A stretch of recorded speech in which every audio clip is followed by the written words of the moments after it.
Next schedule caste అండి. Schedule caste అంటే ఒక షెడ్యూల్ లోపల ఫలానా ఒక షెడ్యూల్ ఉంటుంది. ఓకే, ఆ షెడ్యూల్ లోపల కొన్ని క్యాస్ట్ని మెన్షన్ చేస్తారండి. ఓకే, వీటిని మనం షెడ్యూల్ క్యాస్ట్ అంటాం. ఫర్ ఎగ్జాంపుల్ షెడ్యూల్ ట్రైబ్ ఉందనుకోండి. సో షెడ్యూల్ ట్రైబ్ అంటే ఎవరంటే 5th and 6th షెడ్యూల్లో 5th and 6th షెడ్యూల్లో మెన్షన్ చేసినటువంటి ట్రైబ్స్ని షెడ్యూల్ ట్రైబ్స్ అంటాం అనమాట. ఓకేనా, మీకు డౌట్ రావచ్చు అసలు షెడ్యూల్ క్యాస్ట్ అంటారు అంటే ఏంటి అని చెప్పేసి. So definition and specification of ఎస్సీస్ ఎక్కడ మెన్షన్ చేశారు? షెడ్యూల్ ఎక్కడుందండి? ఆర్టికల్ 341లో మనకి షెడ్యూల్ ఉందన్నమాట. ఆర్టికల్ 341లో షెడ్యూల్ ఉందన్నమాట. ఓకే, షెడ్యూల్ క్యాస్ట్ గురించి ఉంటుందన్నమాట. సో ఆర్టికల్ 366లో డెఫినేషన్ అనేది ఇస్తారు. మీరు ఒకసారి పాలిటీ చదివేటప్పుడు చూడండి మీరు. So article 341 and 366 schedule caste. Okay okay చలో. సో సోషల్ సేఫ్ గార్డ్స్ ఏంటి? Article 17 abolition of untouchability, article 25 freedom of conscience and free profession practice and propagation of religion అన్నమాట. ఓకే, సో నువ్వు ఏ దేవుడినైనా పూజించుకోవచ్చు, నువ్వు ఏ ప్రొఫెషన్ అయినా చేసుకోవచ్చు, నువ్వు ఏ ప్రాక్టీస్ అయినా చేసుకోవచ్చు, నువ్వు నచ్చిన దేవుడిని గురించి నువ్వు ప్రచారం కూడా చేసుకోవచ్చు అన్నమాట. సో ఇవి ఏం చేస్తుంది సార్ అయ్యా అంటే వాట్ బెనిఫిట్ అంటే మీకు దీనివల్ల బెనిఫిట్స్ ఏంటి?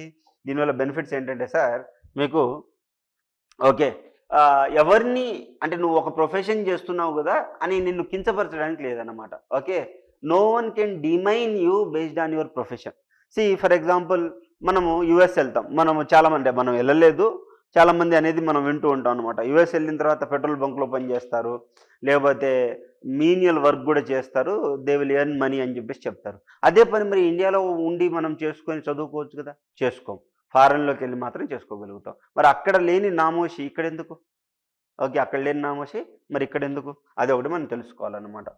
Next educational, economic and public employment related safeguards. So అంటే ఎస్సీలకి ఏంటి సార్? ఎడ్యుకేషనల్గా, ఎకనామికల్గా మరి పబ్లిక్ ఎంప్లాయ్మెంట్లో వాళ్ళకు ఉన్నటువంటి సేఫ్ గార్డ్స్ ఏంటి? ఇది హెడ్డింగ్ అనమాట. ఓకే, మనకి ఆర్టికల్ 15 ఏం చెప్తుంది సార్ అంటే prohibition of discrimination on the grounds of religion, race, caste, sex and place of birth అని నిన్న మనం మాట్లాడుకున్నాం. Religion, race, caste, sex and place of birth అని కూడా మనం మాట్లాడుకోవడం జరిగింది అనమాట ఒక కోడ్లా. అంటే దీనివల్ల మీకు బెనిఫిట్ ఏం జరుగుతుంది? No one will discriminate on any ground at any place. For example BR Ambedkar garu స్కూల్కి వెళ్ళినప్పుడు మీరు అంతెందుకండి, మొన్న వరంగల్లో ఒక పీజీ మెడికో సూసైడ్ చేసుకొని చనిపోయింది. ఎందుకు సూసైడ్ చేసుకొని చనిపోయింది అంటే వాళ్ళ సీనియర్స్ ఆవిడని టీచ్ చేశారు. ఏమని? నువ్వు షెడ్యూల్ ట్రైబ్ కోటాలో వచ్చావు, యువర్ ఇన్ఎఫిషియెంట్ డాక్టర్వి, నువ్వు రేపు పొద్దున్న డాక్టర్ అయితే ఇది అది అని చెప్పేసి కించపరచడం చేశారు. She took it to heart. So అప్పుడు ఏం చేయగలిగింది పాపం? She committed suicide. సో అప్పుడు మనం ఏం చేయొచ్చు అంటే అసలు మనలో కాన్స్టిట్యూషన్ వాల్యూస్ ఉండాలి అంటే ఆర్టికల్ 15 గురించి మాట్లాడితే అయిపోతుంది కదా. అంటే నిన్ను స్కూల్లో కానీ, హోటల్లో కానీ, హాస్టల్లో కానీ, పబ్లిక్ ప్లేసెస్లో కానీ, వాటర్ ట్యాంక్స్ దగ్గర కావచ్చు, లేదా వర్క్ ఇచ్చే దగ్గర కావచ్చు, ఊర్లలో మీరు చూస్తూ ఉంటారనమాట. ఓకే, సో ఈ యొక్క religion, race, caste and sex and place of birth ఈ గ్రౌండ్ మీద one should not discriminate if you like prohibition of the discrimination. This article allow us to give the equality at everywhere. అర్థమవుతుందా? ఎక్కడైనా సరే మనం ఒకరినొకరు అంటే first మీరు ఇది చూసే ఉండుంటారు, మీరు వింగ్స్ ఆఫ్ ఫైర్ బుక్ చదివినప్పుడు. ఓకే, ఏపీజే అబ్దుల్ కలాం సార్ది. ఆయన ముందు కూర్చుంటే ఒక ఫ్యాకల్టీ వెనకాల కూర్చోబెట్టాడు, అప్పుడు కొంత డిస్క్రిమినేట్ చేశాడు. అప్పుడు మా గురువు ఉండే, ఓకే, ఆయన ఈక్వల్గా చూశాడు, ఆయన ఇచ్చిన విజన్తో నేను ఇంత పెద్దవాడిని అని కొంచెం చెప్తారనమాట. ఓకే, ఎంత ఈక్వాలిటీ ఎలా ఉంది ఏముందని చెప్పడం జరిగింది. ఓకే, నెక్స్ట్ వచ్చేసరికి ఆర్టికల్ 16 అండి. ఆర్టికల్ 16లో equality of opportunity in the matters of the public employment. నువ్వు ఎస్సీ అనో ఎస్టీ అనో నీకు ఉద్యోగం ఇవ్వను పో అని చెప్పడానికి లేదు. ఓకే, అందరికీ ఈక్వాలిటీగా ఉండాలి. మరి రిజర్వేషన్ ఏంటి సార్? మరి రిజర్వేషన్ కూడా ఆర్టికల్ 16 క్లాస్ 4 ప్రకారంగా you can make little discrimination. Okay, you can give little reservation. This reservation does not mean the discrimination. నేను స్పెషల్గా ట్రీట్ చేస్తున్నంత మాత్రం నువ్వు తక్కువ అని కాదు. ఓకే, అంటే నీకు హిస్టారికల్గా నీ మీద చాలా ఇబ్బంది జరిగింది కాబట్టి, హిస్టారికల్ అన్జస్ట్ జరిగింది కాబట్టి, okay, because of the injustice done in the past, the resources not available to you, because of that reason I am providing little provisions, that's it. Okay, one should not consider article 16 clause 4 as the discrimination against the scheduled caste or scheduled tribe. So article 46 ఏం చెప్తుంది? Promotion of the educational and economical interest of the schedule caste, schedule tribe and other weaker section of the other weaker sections అనమాట.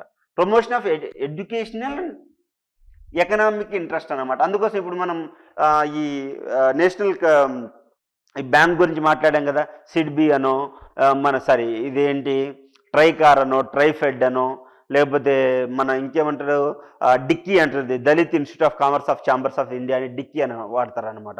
So ఇవన్నీ institutions ఏం చేస్తాయి sir అంటే దళిత్స్ని, ట్రైఫెడ్ అంటే మన ట్రైబల్స్ని, మన ఈ ఎన్బిఎఫ్ ఇది ఎన్బిసిఎఫ్ఈడి అని మాట్లాడాం కదా, ఎన్బిసి. సో ఇది మనం మాట్లాడడం జరిగింది. మరి ఇది మనం మాట్లాడినప్పుడు ఇవన్నీ ఏంటి సార్ అంటే ఎకనామికల్గా వీకర్ ఉన్న వాళ్ళకి సబ్సిడీస్ ఇచ్చుకుంటూ ముందుకు తీసుకెళ్తాం. ఈ స్కూల్స్లో వాళ్ళకేంటి కొంత రిజర్వేషన్ ఇచ్చామనుకోండి, ఐఐటీస్లో, నీట్లో, ఇక్కడెక్కడ మనకు రిజర్వేషన్ ఇస్తే అట్లీస్ట్ వాళ్ళు చదువుతారు. మన ఊర్లో ఒక డాక్టర్ అయ్యారనుకోండి, మిగతా వాళ్ళు కూడా చదువుతారు. కొన్ని సంవత్సరాలు ఆ విధంగా చదువుతారు, అందరికి కొంత అవేర్నెస్ వస్తుంది, దాని తర్వాత రిజర్వేషన్ తీసేయవచ్చు. ఓకే, సో ఈ విధంగా ఆర్టికల్ 46 చెప్తుంది అనమాట. State can make special provision for the educational economical interest, for the sake of educational economical interest those who are like schedule caste, schedule tribe and other weaker sections ఎవరైతే ఉన్నారో. Okay, next article 320 అండి, functions of the public service commission. Okay, అంటే ఏంటి? ఇక్కడ కూడా public service కమిషన్లో caste base మీద discriminate చేయకూడదు. Okay, next article 335 claims of the schedule caste and schedule tribe in services and post. Okay, మనకి ఏంటి సార్ అంటే మనకి జాబులు రావడానికి లేదా కొంత ప్రమోషన్ రావడానికి కూడా ఈ యొక్క రిజర్వేషన్ హెల్ప్ అవుతుంది. ఎందుకు? వాళ్ళకి ఇన్ఎఫిషియెంట్ అనో, లేకపోతే వాళ్ళకి సీనియారిటీ లేదనో, లేదు ఇంకొక కారణాల చేత వాళ్ళని మనము కింద స్థాయిలో ఉంచేసే అవకాశం ఉంటుంది. జాబ్ ఇస్తాంలే కానీ అక్కడే ఉంచేసే అవకాశం ఉంటుంది. సో వాళ్ళని కొంచెం అప్లిఫ్ట్ చేశామనుకోండి, ఓకే, పొజిషన్స్లో కూడా కొంచెం అప్లిఫ్ట్ చేస్తే అందరూ కూడా సమానం అన్న ఫీలింగ్లో ఉంటారు, దేశం అభివృద్ధి చెందుతుంది అని చెప్పేసి అంశం అన్నమాట article 355. Okay, so claims of schedule caste and schedule tribe to the service and the post, to the services and post అన్నమాట. ఓకేనండి, నెక్స్ట్ వచ్చేసరికి సరే రాసుకోండి. శ్రీనాథ్ స్పీడ్గా వెళ్ళట్లేదు కదా, నేను చాలా ఇంపార్టెంట్ అండి. ఎందుకంటే he mentioned in the syllabus copy, since he mentioned in the syllabus copy you need to remember these articles. 395 article మీరు గుర్తుంచుకోవాల్సిన అవసరం లేదు, బట్ సిన్స్ హీ మెన్షన్డ్ కాబట్టి మనం కంపల్సరీ గుర్తుంచుకోవాల్సిన అవసరం చాలా ఉంది. నెక్స్ట్ పొలిటికల్ సేఫ్ గార్డ్స్, మనం బీసీస్ నేర్చుకున్నాం. ఓకే, బీసీల political safeguards, legislative safeguards నేర్చుకున్నాం. ఇప్పుడు మనం ఎస్సీల legislative safeguards political safeguards నేర్చుకుంటున్నాం. Article 330 the reservation of seats for the schedule caste and schedule tribe in the house of the people. Okay, house of the people. Next article 332 reservation of the seats of the schedule tribe and schedule caste and schedule tribe in the legislative assemblies of the states. Okay, ఇది 330 వచ్చేసరికి ఎంపీలకి. Okay, ఈ 332 వచ్చేసరికి MLAs. ఓకేనా, 330 ఎంపీస్కి, 332 ఎక్కడ ఎమ్మెల్యేస్కి. సరేనా, ఎవరికి ఇది? ఎస్సీలు ఎస్టీలకి. ఎస్సీలు ఎస్టీలు ఎవరైతే ఉన్నారో వాళ్ళకి మనకి ఎంపీ 332 ఎమ్మెల్యేస్ అనమాట. ఓకే, ఇది రాసుకోండి, చాలా ఇంపార్టెంట్. ఓకే, ఇదండి ఏంటి సార్? Political safe guards. వాళ్ళకి రిజర్వేషన్ ఇవ్వకపోతే అండి వాళ్ళు అసలు ఎప్పుడు అసెంబ్లీ చూడరు, పార్లమెంట్ చూడరు. ఓకే, అట్లీస్ట్ ఇది 73rd 74th constitution amendment act వచ్చింది, 330 332 ఆర్టికల్ ఉంది కాబట్టి ఈ కొంచెమైనా ఆ ఎస్సీలు ఎస్టీలు అంత దూరం రాగలిగారు. లేకపోతే ఎక్కడో ఉండేవాళ్ళు, ఆ గూడాల్లోనో లేకపోతే ఆ అడవుల్లోనే ఉండిపోయేవాళ్ళు. ఓకే, ఉండిపోయేవాళ్ళు అనమాట. చాలా ఇంపార్టెంట్. మీరు కోడ్ రూపం అంటే అట్లా 330, ఇప్పుడు 330 ఉంది అబ్బా, 330 ఉంది, 330 ఉంది. ఇది 0 అంటే ఏంటి? పార్లమెంట్ 0 లాగా ఉండేది కదా ఇంతకుముందు, అర్థమైందా? అట్లా అన్నమాట. సో 332 ఇంకా మిగిలింది అయితే ఒకటేదా అంటే పార్లమెంట్ కాకపోతే ఎమ్మెల్యేలు. ఓకే, ఈ విధంగా అన్నమాట. ఎమ్మెల్యేలు ఎవరికి? ఎస్సీలకి ఎస్టీలకి. ఓకే, 332. ఓకే, సో ఈ విధంగా గుర్తుంచుకోవడానికి ప్రయత్నం చేయండి.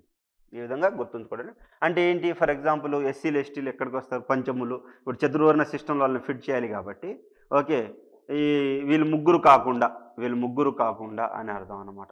ఓకే, వీళ్ళు ముగ్గురు కాకుండా లేకపోతే వీళ్ళు ముగ్గురు కాకుండా. ఓకే, దాని తర్వాత 332 ఎట్లా గుర్తుంచుకోవడానికి ప్రయత్నం అయితే చేయండి అబ్బా. ఓకే, గుర్తుంటుంది కదా 330 332. 0 అంటే పార్లమెంట్, 2 అంటే ట్రైబ్స్ అండ్ షెడ్యూల్ క్యాస్ట్. ఎక్కడికి వెళ్ళాలి చెప్పాలి. ఎమ్మెల్యేలు ఎంపీలు అబ్బా చెప్పాలి. ఓకే, క్లాస్ ఏదో వింటూ కూర్చుంటే మీరు నిద్రపోతారు కొద్దిసేపటి తర్వాత. ఓకే, అలా చేయకూడదు. మీరు మంచి స్టూడెంట్స్ కదా. రాసుకున్నారు, ఇది కోడ్ కూడా రాసుకున్నారు. 330 అంటే 0 అంటే పార్లమెంటు, 2 అంటే 1 ST SC ఎమ్మెల్యేలు అవుతున్నారని. ఓకే, ఇలా కూడా గుర్తుంచుకోవచ్చు మీరు. 330 కదా, 332. ఓకే, ఇది ఏంటి ఎం కదా, దీని ఎం.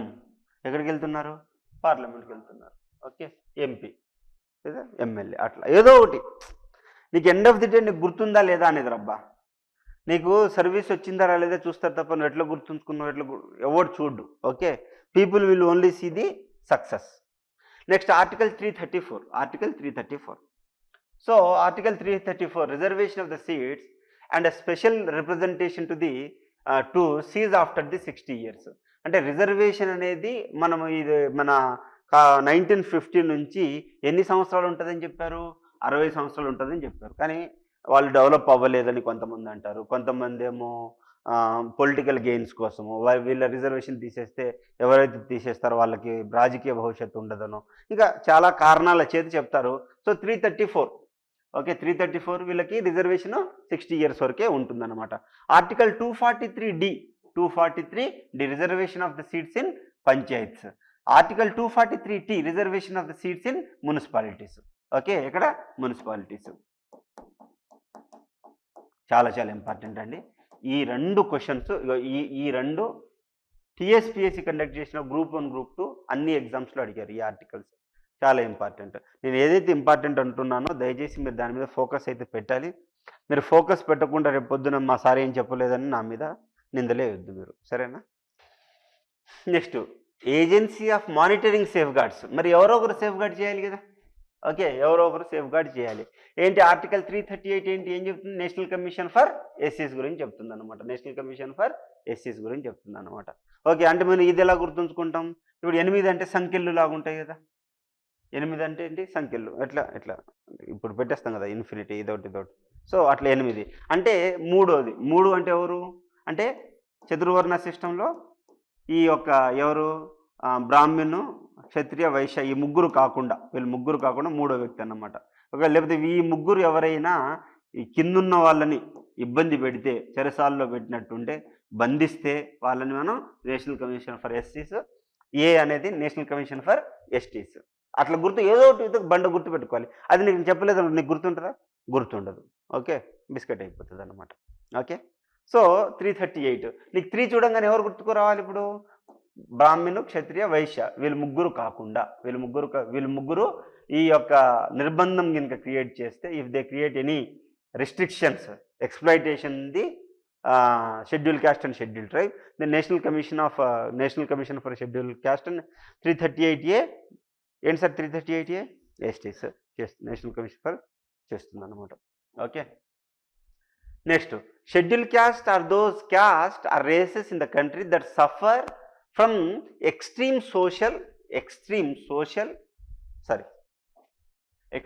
social, educational and economical backwardness arising out of the age-old practice of untouchability and certain other accounts of lack of infrastructure facilities and geographical isolation, who need a special consideration for the safeguarding their interest for their accelerated socio-economic development. Okay, అంటే ఏమంటున్నాడు, ఎవరైతే అస్పృశ్యతకి అంటే అన్టచబిలిటీకి age old practice ఎక్కడి నుంచి ఉంది, గుప్తుల కారణం నుంచి ఉంది, లేకపోతే వేదిక్ పీరియడ్ నుంచి ఉంది. కొంతమందిని వీళ్ళని చండాలుగా చూశారు, ఎందుకు, based on their work, what ever work they do, based on that divide చేశారని అంబేద్కర్ చెప్పాడు, నేను చెప్పట్లేదు.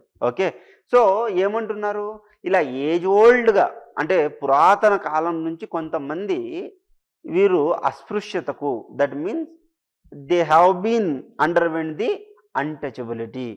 ఓకే, ఈ విధంగా ఎవరైతే ఉన్నారో వాళ్ళకి ఏమేం లేదు, ఎడ్యుకేషనల్ అండ్ ఎకనామిక్ బ్యాక్వర్డ్నెస్ చాలా అత్యధిక ఉంది. ఏది, social, economical and educational backwardness చాలా ఉంది. వీళ్ళకేంటి, ఎందుకు ఇదంతా లేదు, ఎందుకు లేదు సార్ అంటే lack of infrastructure facility and geographical isolation who need a special consideration to safeguarding their interest and accelerated socio-economic development. వీళ్ళని మనం బాగా ఆదుకోవాలి.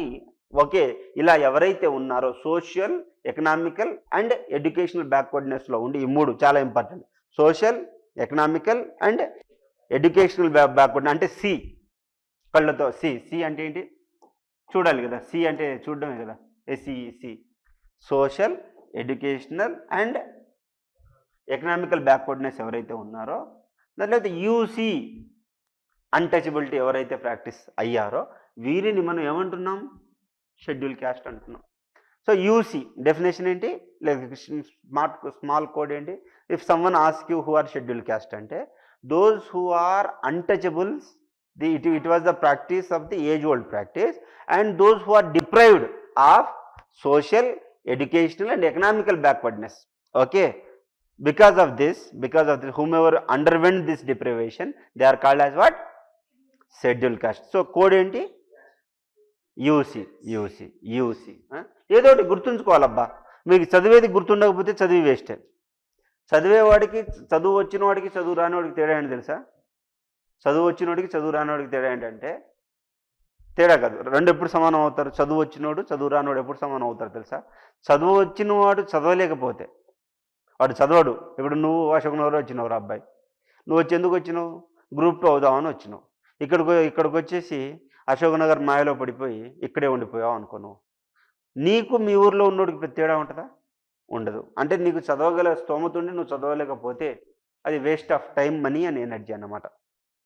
ఓకే, సో వీళ్ళని మనం ఏం చేయాలి, ఆదుకోవాలి. ఎలా ఆదుకోవాలి? ఇప్పుడు చూడండి, మీరు ప్లస్ ఏది ఇదా, ఇప్పుడు చూడండి, ఇది మెయిన్ విలేజ్ అనుకోండి, ఇది మెయిన్ విలేజ్ అనుకోండి, ఏది ఇంతవరకు మెయిన్ విలేజ్ అనుకోండి. వాటర్ పాండ్ ఎక్కడ ఉంటుంది? ఇది వాటర్ పాండ్ అనుకోండి, ఇది వాటర్ పాండ్ అనుకోండి. స్కూల్ ఎక్కడ ఉంటుంది? లెట్స్ సే స్కూల్ ఎక్కడ ఉంటుంది, స్కూల్ ఎక్కడ ఉంటుంది. గ్రామ పంచాయతీ ఎక్కడ ఉంటుంది? లెట్స్ సే రోడ్డు మీద గ్రామ పంచాయతీ వేద్దాం, ఇది గ్రామ పంచాయతీ ఆఫీస్.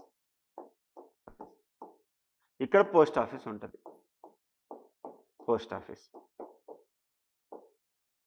ఓకే, లేదు ఇంకేమైనా ఇతర ఇన్ఫ్రాస్ట్రక్చర్స్ ఏమైనా ఉన్నాయనుకోండి, డెవలప్మెంటల్, ఇక్కడ ఎంత డెవలప్మెంట్, మార్కెట్ కావచ్చు. ఓకే, ఇంకా డెవలప్మెంటల్ ఇంటర్నెట్ ఫెసిలిటీ కావచ్చు. ఓకే, ఇంటర్నెట్ ఫెసిలిటీ లేదా గవర్నమెంట్ ఫెసిలిటీస్, ఇంకా గవర్నమెంట్ ఇన్ఫ్రాస్ట్రక్చర్స్ ఏమైనా ఉన్నాయనుకుందాం.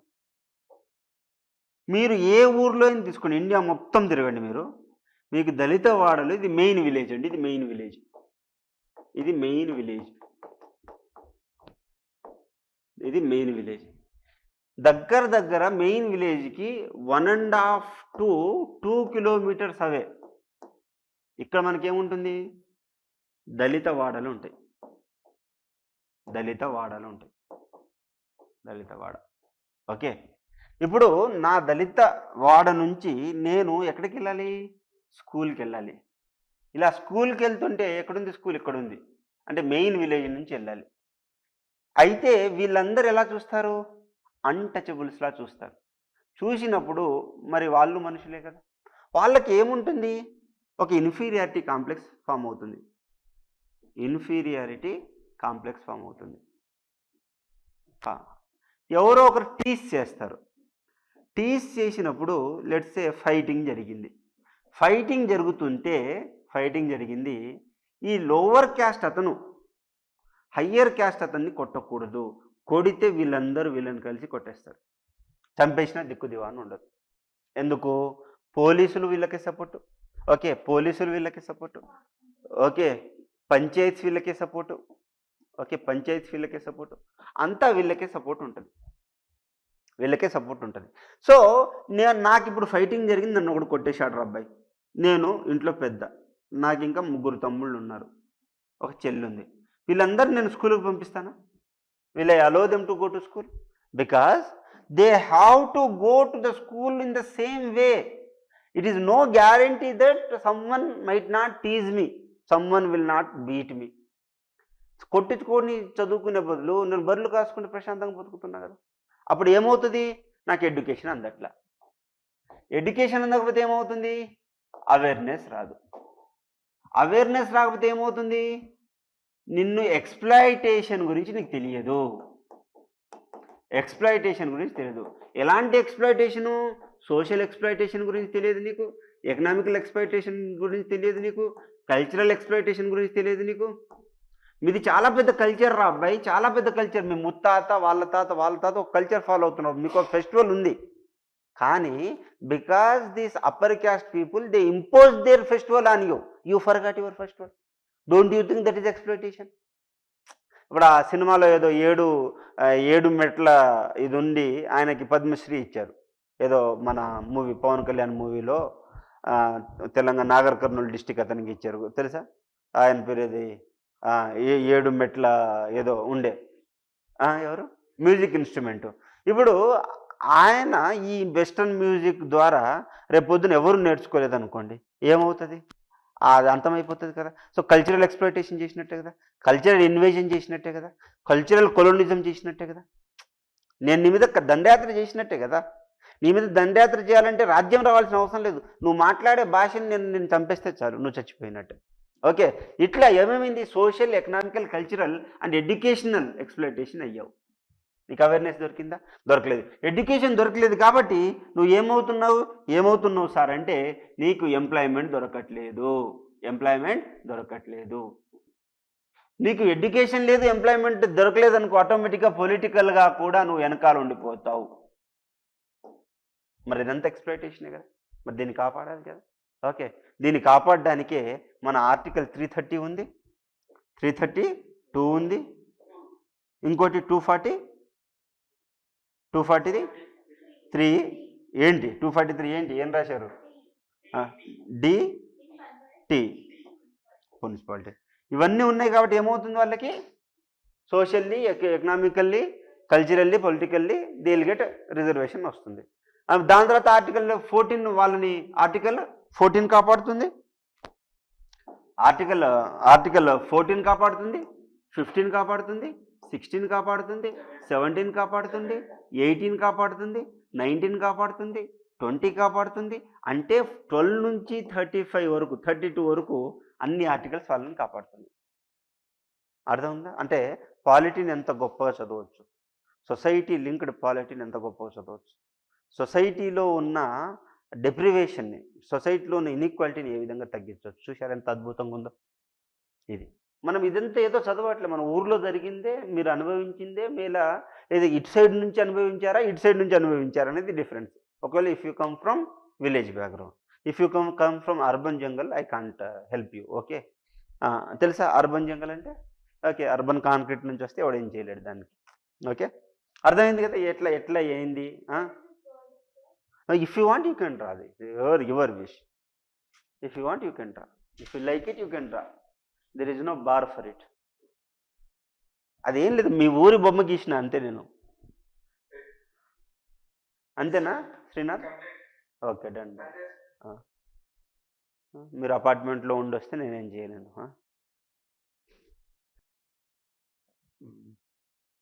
ఇదే ఎస్ఏ రూపం కూడా రాయొచ్చు మీరు, ఏం ఉండదండి. యూపీఎస్సీ కానీ గ్రూప్స్ కానీ మీరు మనసు పెట్టి చదివారనుకోండి, మనసు పెట్టాలంతే. నువ్వు ఇటు సైడ్ నుంచి అనుభవించావా, ఇటు సైడ్ నుంచి అనుభవించావా అనేది తెలిసిందనుకో, సొసైటీ ఉత్తగా వచ్చేస్తుంది నీకు, అసలు కష్టపడాల్సిన అవసరమే లేదు. అర్థమైందా? అదనమాట. చేశారా లేకపోతే wait, I don't have an issue. Okay, సరే, ఇదంతా అన్నమాట. వాళ్ళని సేఫ్ గార్డ్ చేయాలి. So who are ఎస్సీస్? UC are the ఎస్సీస్, untouchable in, they are socially, economically and educationally backward. Okay, they require the upliftment of this C. Okay, so వాళ్ళని మనం ఏమంటున్నాం, మనం ఎస్సీలు అంటున్నాం. ఇది బొమ్మ ఒకటి గీసుకున్నాం. దీని తర్వాత these communities were notified as schedule caste as per the provisions contained in the clause 1 of the article 341. చాలా ఇంపార్టెంట్, చాలా అంటే చాలా important of the constitution. So which article describes about the schedule caste అంటే article 341 clause 1 of the Indian constitution అనమాట. Okay, 341 clause 1, article 341 clause 1 of the Indian constitution describes about schedule caste. Okay, మీరు చెప్పాలి, ఎవరైనా అడిగితే నిక్కచ్చగా చెప్పుకోగలగాలన్నమాట. Okay, so schedule ఎక్కడ mention చేశారు? షెడ్యూల్ ఆర్టికల్ 341 క్లాజ్ 1, 341 క్లాజ్ 1లో చెప్పగలిగారు. Only marginalized Hindu communities can be deemed schedule caste in India according to the constitution of schedule caste order 1950. ఈ షెడ్యూల్ క్యాస్ట్ ఆర్డర్ అనేది 1950లో వచ్చిందన్నమాట. ఎవరెవరు ఉన్నారు అని చెప్పేసి ప్రెసిడెంట్ కమిషన్ వేశాడు. ఓకే, ఆర్టికల్ 340 కింద కమిషన్ వేశాడు అనమాట. ఏమని, ఎవరెవరు షెడ్యూల్ క్యాస్ట్ ఉన్నారు చూడమని. అంటే అప్పుడు వాళ్ళు ఇంతమంది షెడ్యూల్ క్యాస్ట్ ఉన్నారు, they are marginalised in the country అని చెప్పేసి చెప్పినప్పుడు ఓకే, అప్పుడు ఆర్టికల్ 341 క్లాజ్ 1లో ఈ యొక్క షెడ్యూల్ క్యాస్ట్ని పెట్టడం జరిగింది. చాలా చాలా ఇంపార్టెంట్, ఇదంతా రాసుకోండి. చాలా ఇంపార్టెంట్, చాలా అంటే చాలా important. Okay, next, the communities adapted the name Dalits or Harijans which meant to the childrens of the god. Harijan, Hari means god, jan means the childrens. Okay, Harijan given by whom? Mahatma Gandhi. Okay, Harijan name given by whom? Mahatma Gandhi. Okay, Dalit అన్న పదాన్ని ఎవరు వాడారు? First 1909 మాంటేగు Chelmsford రిఫార్మ్స్లో వాడారు, 1919లో వాడారు. Okay, 1919లో వాడారు, 1935లో కూడా వాడడం జరిగారనమాట. Okay, 1935 government of ఇండియాకి 1935లో కూడా వాడారు.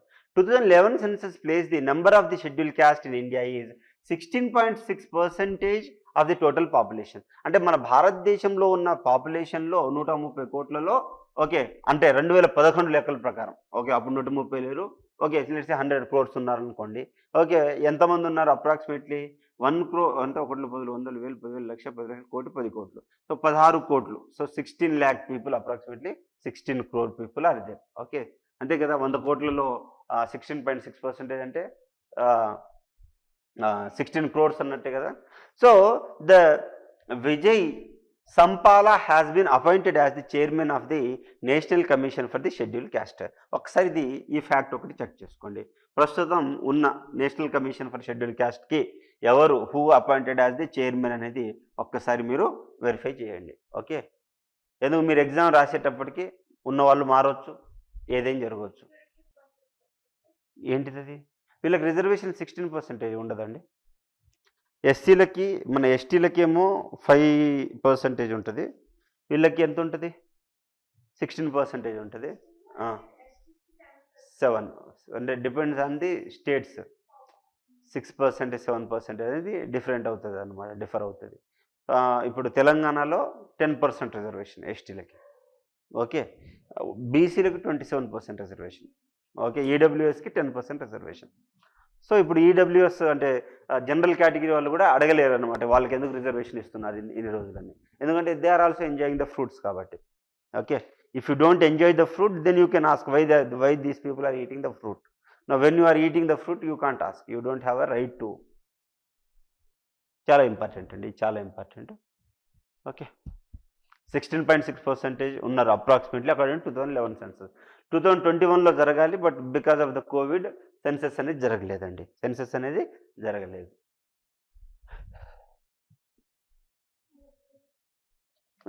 జరగకుండా నెట్వర్క్ రీచ్ చేస్తారు. 2021లో జరగాలి కానీ జరగలేదు. హరిజన్ అని చెప్పాడు. Harijan childrens of the god అని మీనింగ్ వస్తుందిలే కానీ మహాత్మా గాంధీ చెప్తాడు హరిజన్ అని.